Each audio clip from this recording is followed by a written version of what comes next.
Penultima in acqua, presentiamo la quinta e ultima ai blocchi di partenza. Agnese Schiavon in 1, Frederick Mertins alla 2, Monica Pizzol in 3, Vittoria Grotto alla 5, Laura Mion alla 6, Anastasia Ricci in corsia numero 7, Beatrice Mascotto in 8, assente la Vosel in corsia centrale.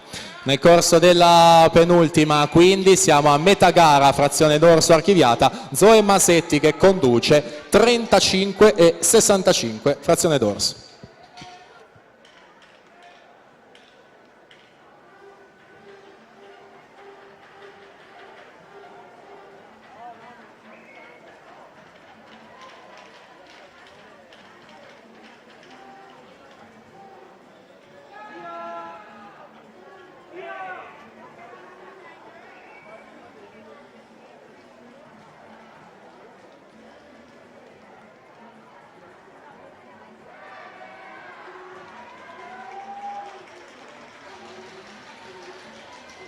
Laura Mazzotta prende il comando con la terza frazione della rana, 39-39 per lei, decisamente la più veloce in vasca. Anita Bottazzo in seconda piazza e la Masetti che è scesa in terza. Siamo quindi alla vasca conclusiva dello stile libero per porre fine anche a questa penultima.